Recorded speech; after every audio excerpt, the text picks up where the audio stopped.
In the pre-dawn chill of November 21, 2025, a lone Su-27 flanker sat on a Ukrainian airbase, poised for a mission deep into Russian-occupied territory. The air was thick with tension, the kind that settles before history is made. Ground crews moved in silence, their breath visible in the cold as they made final checks on the jet's systems. Every detail mattered. One mistake could mean disaster. Its target, a nondescript 9-story building in Kharkiv Oblast, now transformed into a heavily fortified Russian command post. From the outside, it looked like any other Soviet-era structure, but inside, it pulsed with the nerve center of enemy operations, coordinating attacks and relaying orders across the front. The pilot, call sign Spectre, faced overwhelming odds, advanced air defenses, enemy fighters, and a digital fortress of surveillance. Every move would be tracked, every signal analyzed.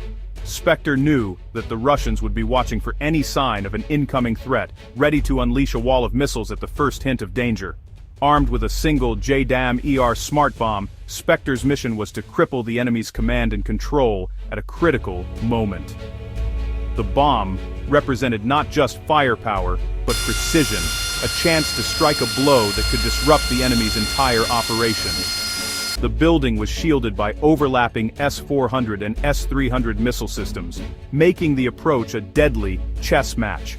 These were some of the most advanced air defenses in the world, designed to detect and destroy intruders long before they reached their targets.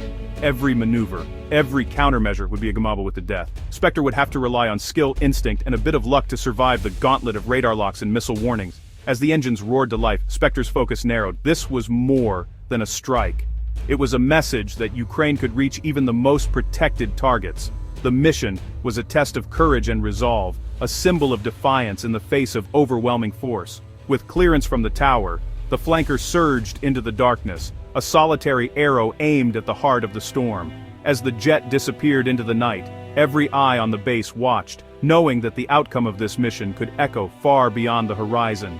Minutes after crossing into hostile airspace, Spectre's radar warning receiver screamed, a piercing alarm that cut through the hum of the cockpit and sent adrenaline surging through his veins. The S-400 Gravestone, Russia's most advanced air defense system, had locked on from an astonishing 300 kilometers away, tracking his every move with chilling precision. A hypersonic missile roared off its launcher, not aimed at where Spectre was, but at where the computer predicted he'd be in 90 seconds. A deadly game of chess at Mach speeds. Instantly, Spectre dove for a river valley, yanking the stick and dropping to 500 feet, hugging the terrain so closely that treetops blurred past his canopy. He used the Earth's curvature, and the folds of the land, to vanish from the S-400's radar, exploiting every dip and rise to break the missile's lock. Russian operators, anticipating this classic evasion maneuver, fired another missile at a likely ambush point, hoping to catch him as he emerged from cover.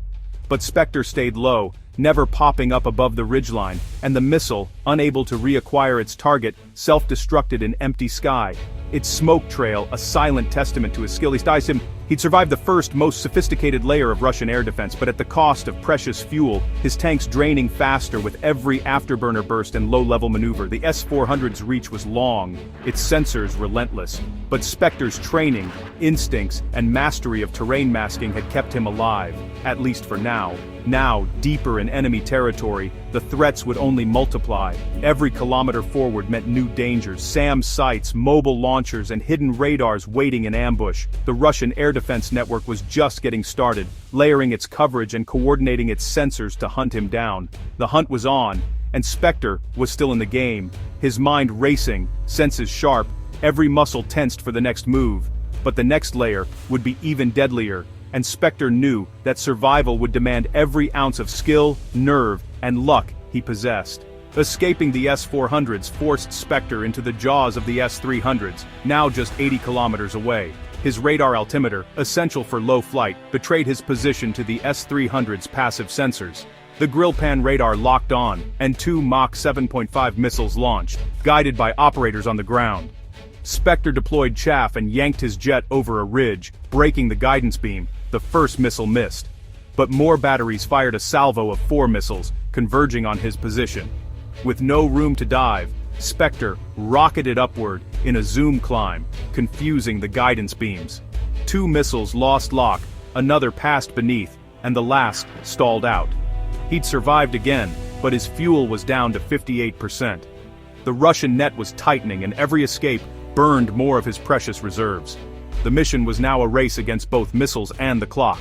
Climbing steeply to evade the deadly S-300 surface-to-air missiles below, Spectre pushed his jet to its limits, engines roaring as he broke through the cloud layer. The sky above was clear, but danger was far from over. Now exposed at high altitude, Spectre found himself in the crosshairs, right where Russian Su-35s had been waiting, circling like predators above the battlefield, ready to pounce. The lead Su-35's Urbasi radar locked on instantly, its pilot wasting no time. With a flash, the Russian jet unleashed a deadly R-37M hypersonic missile, a weapon designed to hunt down targets at extreme range and speed. Spectre's warning alarms blared. He had just 45 seconds to react before the missile would reach him. Every second felt like an eternity as he calculated his next move. He climbed to the precise release altitude, leveled off, and dropped the JDAM-AR. For 3 agonizing seconds he was forced to fly straight and level, a sitting duck as the missile closed in with terrifying speed.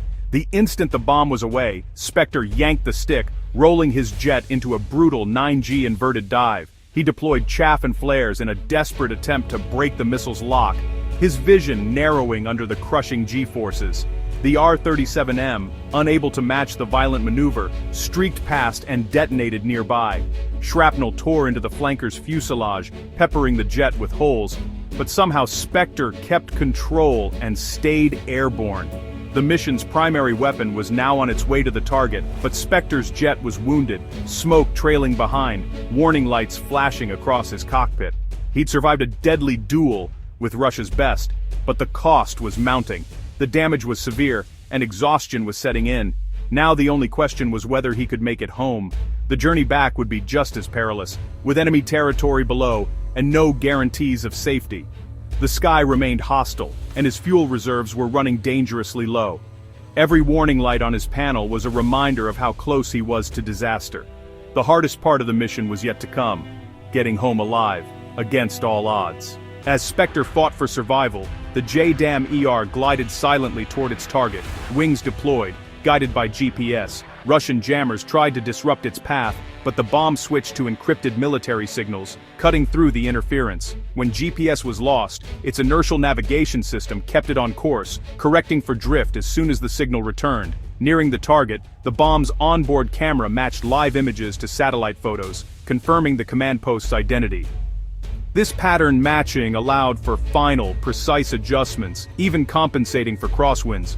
The JDAM-AR was no longer just flying to coordinates, it was homing in on a picture. Russian defenses had thrown everything at it, but the bomb's layered guidance kept it true. The final approach was underway. The fate of the mission now rested on its precision.